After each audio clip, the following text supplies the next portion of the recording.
biggest thing when it comes to making beats is knowing your DAW, knowing shortcuts, knowing tricks to get to where you need to go.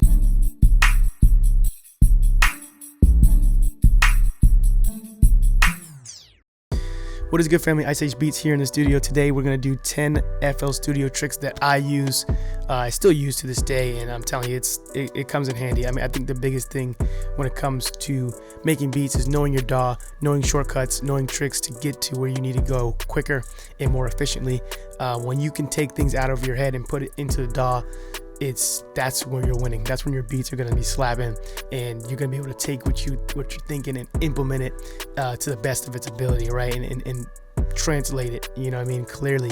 So, of course, before we get started, check out the Ultimate Beat Maker Toolkit guide. I'm telling you, this guide is super dope. It is a curated list of plugins, sounds, and hardware recommendations that I use here in the studio to make beats here on this channel. The beats you hear, the stuff you see here on this channel, that is this guide. That's this toolkit.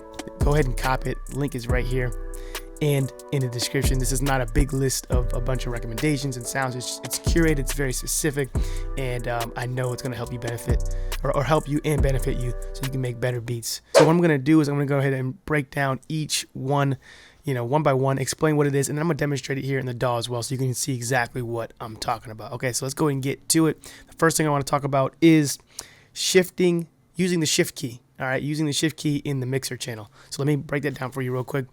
Let me just name this random. Let's just do drum or something. It works for anything, so any mixer.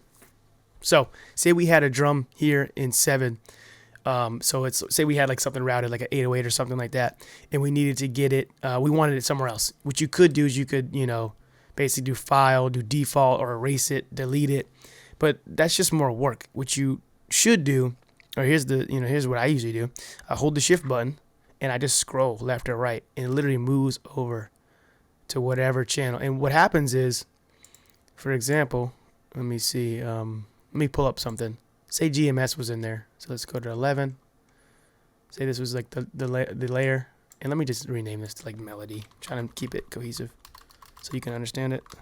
All right, so that was the melody, right? And it says 11, right?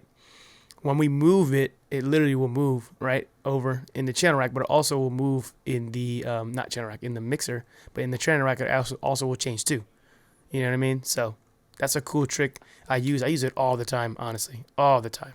If I need to move something over, like, yeah, this is too close, or I didn't mean to put it there. There's no need to, have to move all of your mixer, presets and stuff like that. So say you had like EQ on there and all this stuff, you just move it over and it stays with it. You know what I mean? The next trick that I want to tell you about is simple. It is gross beat, how to access gross beat, and it's really simple. All you have to do is go to the mixer, and then go to the side where you pull up, go to the side where you pull up the plugins, and just click G. You don't even have to. You do have to click on the slot, but then just click G, and gross beat opens up automatically. So it's pretty dope. It's pretty quick to use. I use gross beat all the time, so I'm sure you do too. So just click on the slot and then click G. Pulls it right up. So there's no need for you to have to go in and try to find it. And to be real with you, I don't even know where it's at. Like, I can look for it. It may take me a few seconds, but I never look for it anymore because I just click G. So the next trick I want to talk about is the Control-C copy paste function here in FL Studio. Cool thing you can do with FL Studio is there's two things. I guess it's like a two-part. 2-in-1. This is like a little bonus joint. So do Control-C and Control-B, and you can hold it too if you want. As you can tell, it'll just keep pasting. Basically what it's doing is it's copying it and pasting it to the next bar. So we can select all these right here, Control-C, Control-B. It's going to go right to the next bar, right? So that's a pretty cool trick. If you want to just do Control-C, Control-V, it'll just paste it in wherever, copy and then paste. I don't usually use that. I usually use Control-C and then B, Control-B, and it goes right to the next bar. Okay, so simple functions to, paste over whatever you're trying to do in your, whatever you're trying to do, like maybe a melody or something like that. You know what I mean? So, all right, so the next tip I want to talk about, tip or trick, whatever, I want to talk about is the scroll function, but in the EQ section, okay, in the parametric EQ. I think this works on different plugins too, other plugins as well, but we're going to talk about specifically the EQ too. All right, Fruity EQ 2. So what you can do is hover over any of these bands. And a cool thing about it is with this function where you can just scroll, it allows you to get those specific frequencies and hone in on those specific frequencies and get them out, cut them out, or boost them or whatever. So just hover over it and just do the scroll button. And as you can tell, it literally will adjust, like, not the slope, but the band, how thin it is, if it's wider, you know what I mean? And there you go. Simple as that. All right, trick number 5 is going to be, this is something that I started doing not too long ago, maybe like a year ago or so, and I'm telling you, this is clutch. It is the export as a zip loop package. I'm telling you right now, this will save your life. Like, the best way to save projects. So what I usually do is I end up saving it as, I do file save, the project, and I save it as FLP, so file save as, and I'll do, whatever, test, boom, save it. That's cool. That's an FLP file. But the problem is with the FLP files is that when you try to access them, sometimes the sounds are missing, right? And it's kind of annoying. Or if you're trying to send it to somebody, say, oh, you want to send a project to somebody, you don't want to bounce out all the all the stems and stuff. You can just send a zip loop pack. You can just simply send a zip loop pack. It's really easy. You just do file export, zip loop pack.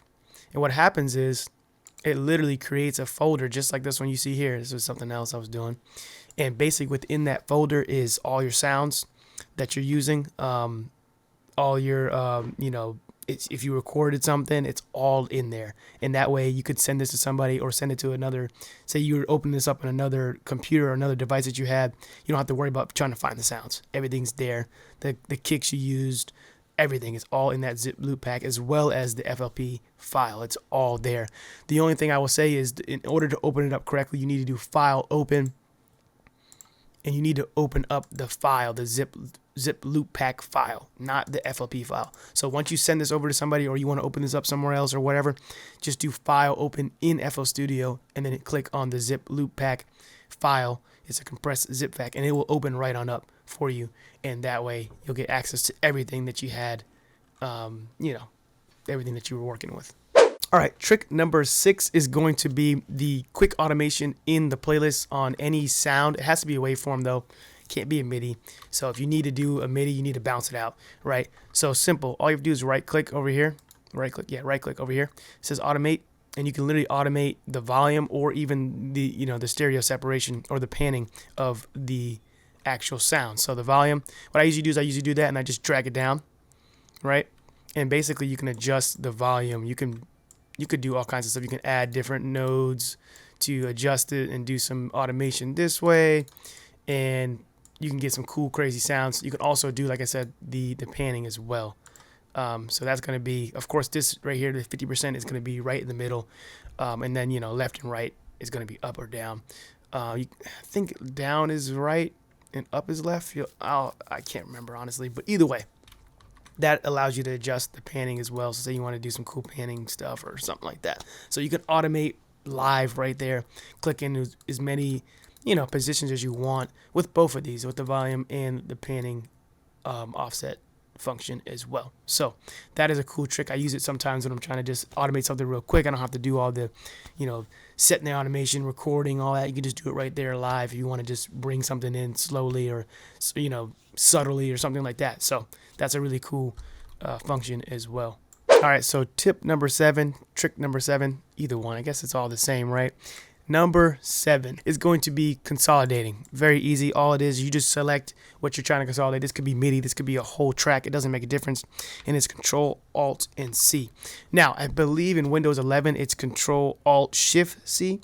I'll have to double check on that. Right now, I don't have my computer with me. My laptop is still in the shop, unfortunately, but I believe it's Control Alt Shift C. So it's Control Alt C here on Windows 10. On Windows 11, I think it's Control Alt Shift C. But either way, it consolidates everything for you. You just do Control Alt and C, and then you can adjust to whatever you want it to adjust to. Hit Start, bounces it right out. Boom, right there, consolidated. So that's a really cool function as well. If you need to, maybe save some processing speeds or processing power, that's also an option as well to consolidate some stuff, maybe to consolidate some drums, what have you. You know what I mean? Tip number 8, which, speaking of consolidation or speaking of CPU power and, just processing power, great function that you can use to save on processing power is the tools function. Just go up to the top, hit tools, and go to macros. And all you have to do is switch to smart disable for all plugins. Boom. Now, what that does is, it's really simple. All it does is it disables plugins that are not in use at the time they're not being used, basically. So say you have an effect plugin on a melody, but that melody doesn't come in until another minute or so in the track. It's going to disable it until it's basically needs to be used. That way you're saving on CPU power. Stuff is being disabled that doesn't need to be used, or that is dormant, and when it's used, it gets turned back on and then turned back off. So this is a great function. It does help significantly with CPU power, and allows you to have a flawless project if you're having some issues in with your computer, with those issues with the computing power. So, all right, the next trick or tip I want to talk about is tip number 9, which is just, honestly, it's not really like nothing special, but it's something I've always done, and I say it a lot in the videos, but it is mixer organization. And basically what it is, just put all of your sounds, like your melodies, stuff like that, vocals, chops, and things like that, put all of those from 1 to 10. And then from 10 on, or 11 on, I should say, do your drums. The reason why I say that, it just allows you to have the focus on the melodies and focus on, the bigger parts of the track, and then your drums, which don't really require much of, like it requires leveling, but you don't have to do a lot. You know what I mean? It's really just leveling. There's not a lot of EQ and stuff you have to do, give or take. So your melodies are going to be your main, kind of, focus in terms of mixing, because you want to get those right. You want to make sure things are EQ'd out properly and leveled out, and maybe adding stereo separation, things like that. So having those melodies and those, those kind of sounds from 1 to 10, and then the drums on, kind of creates an organization, a flow that I feel like really, really works well. So I wanted to include that in as an FL Studio tip. All right, so the last and final trick I want to talk about, and maybe I'll just do 2 of these real quick. So like this is like 10 and 11. It's a little bonus joint.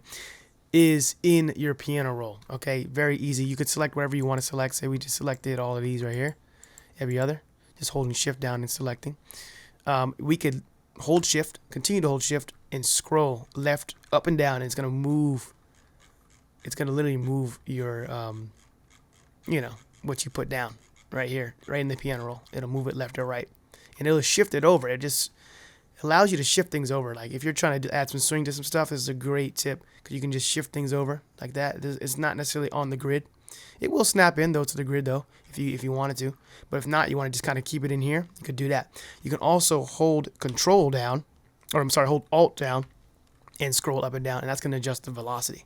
So shift is left and right, velocity, and Alt is the velocity of the actual, thing that you actually clicked in. You know what I mean? So I hope that's helpful. That was kind of like a bonus, like 10, 11. You know what I mean? Kind of wanted to mention it. It's almost, it's all the same. It's a piano roll tip or trick, so I kind of wanted to include them in together. So those are the simple yet effective tips / tricks that I recommend and that I use in FL Studio. Hope you found value in this video. And of course, if you haven't checked out the Ultimate Beatmaker Toolkit, I'm telling you, go ahead and get this guide, download it, make some bangers, and hit me up and let me know what you've been cooking up. So yeah, I'm very excited to continue to do videos just like this. I know this is some things that people have been requesting, and maybe you were the one that requested it, right? So very excited to continue to do videos just like this. Of course, if you want some more content or need some more content that you're looking to digest and to learn from, that I can provide, let me know, comment below.